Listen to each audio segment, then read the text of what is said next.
Sim. Então o Presunto ainda nunca viveu aqui em Belo Horizonte um clássico com torcida talvez, dividida.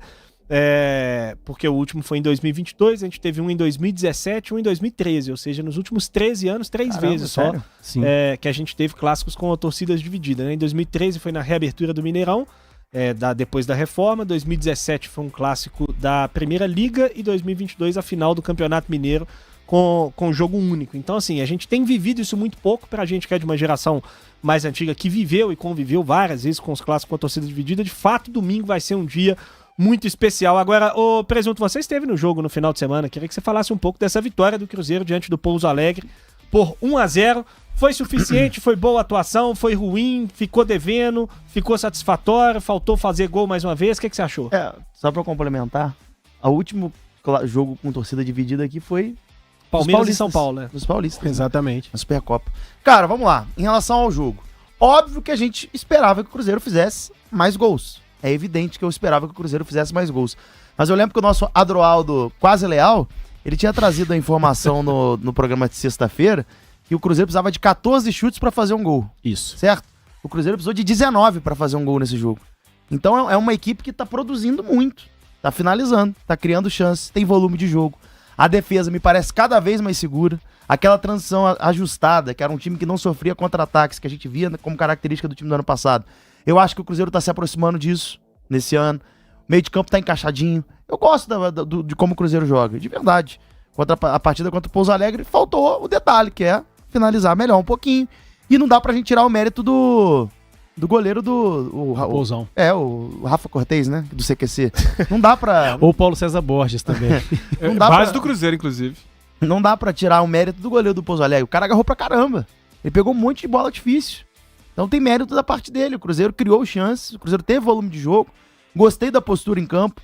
Muitas vezes a gente fica muito preso em goleada. Eu acho que tem muita coisa que a gente precisa analisar pra ver se um time tá evoluindo ou não. A defesa do Cruzeiro, você olha pra defesa do Cruzeiro, você não vê uma evolução. É um time que tá encaixadinho, que quase não cede oportunidade pro adversário. O Matheus Cunha não sujou a camisa no jogo de estreia. Então, eu pra mim, vejo margem de evolução no Cruzeiro. Ainda há margem de evolução no Cruzeiro, mas eu acho que essa evolução está acontecendo. Desde que se instalou uma sequência de 5 vitórias seguidas no Mineiro. Não venceu contra o Corinthians num detalhe, não iriam dando mole. Um time que perdeu chance embaixo da trave. Mas pra mim o Cruzeiro tá em constante evolução. E aí, Luz, 7 jogos sem vencer, mas a pressão ainda continua, de certa forma, como eu falei aqui. 7 jogos sem perder, né? Sem perder. Eu falei sem vencer? Falou. Então, perdão. 7 jogos sem perder, 2 empates e 5 vitórias nesse período. Mas ainda assim a pressão continua. O mês de fevereiro do Cruzeiro, se você for olhar, ele foi muito bom, cara. Muito bom. O Cruzeiro perdeu pro Curitiba, teve um empate com o Corinthians, que é um tropeço dentro de casa. Corinthians reserva, mas foi um mês muito positivo esse mês de fevereiro. E eu concordo com o Presunto. Não sei qual a sua opinião, Lu. Mas eu vejo esse Cruzeiro melhorando.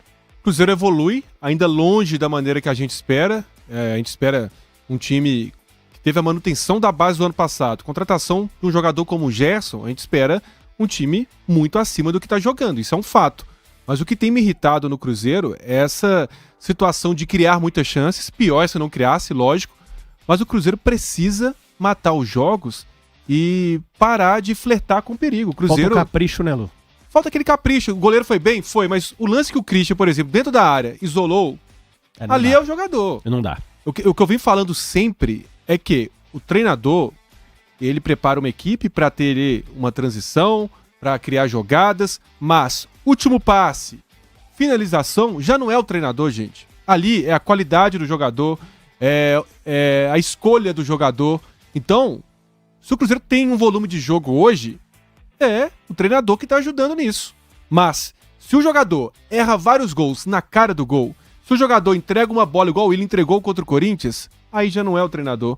Aí já é a escolha do atleta, ali já é o jogador. Então, o Cruzeiro tem que continuar criando, como tá criando, mas, gente, de 6 pelo menos, guardar 14 chances para fazer um gol, isso aí é um absurdo. E por isso o Cruzeiro não venceu o Coritiba, por isso foi goleado pelo Botafogo, por isso o Cruzeiro não venceu o Corinthians jogando bem o primeiro tempo e a maior parte do jogo.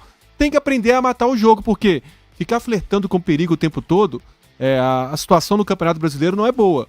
O Pouso Alegre poderia em qualquer momento no final do jogo, uma cobrança de escanteio, ou num contra-ataque ali, fazer o gol, levar a partida para os pênaltis e o Mineirão virar a loucura. Mas um detalhe, Lu, que tem chamado a atenção é que em todas as entrevistas pós-jogo do Cruzeiro, independente de onde é a partida do campeonato, se é o Mineiro, se é o Campeonato Brasileiro, sempre algum jogador aponta para esse ponto. A gente cria, a gente tem as oportunidades, a gente precisa matar o jogo. Eles têm essa noção, eles têm essa ciência que precisam melhorar nesse quesito. É a confiança.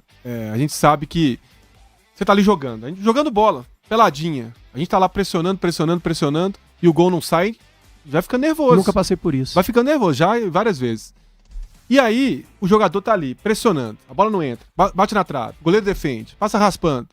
Fica aquele negócio na cabeça. E o pior... Essa bola não entra, a confiança do Cruzeiro hoje tá abalada. A confiança não é ideal do Cruzeiro hoje. O pior não é só isso, o pior é que essa bola não entra e ela entra. Só que, do nada, você vai tomar um gol lá atrás, aí vem aquele, de novo, vamos ter que escalar de novo. É o que tem acontecido com o Cruzeiro. É a confiança, precisa recuperar a confiança. A parte física, aos poucos, tá chegando, da maneira que a gente espera, e com isso a evolução técnica vem também, mas a confiança ali no último passe, na finalização, precisa retomar o mais rápido possível. Pode falar. E aí, você pega o gol do jogo contra o Pouso Alegre, é uma jogada meio atabalhoada, né? Sim. No finalzinho. Um trumbicando pra cá, tropeça pra cá, o Matheus Pereira roda, o corpo vai pra frente, ele consegue ajeitar na ponta da chuteira, o Caio Jorge tava ali e bate. Tem mérito do Tite esse gol? Nenhum. A jogada começa pelo lado direito, às vezes tem, que é a jogada que já vem pelo terceiro jogo seguinte. Não, mas eu digo, o lance como se dá, de maneira muito prática. No final das contas... Se tropeçando, dividindo, atabalhoando, uma ajeitadinha com ponta da sapatilha, o Caio Jorge ali, tem mérito do Tite nenhum.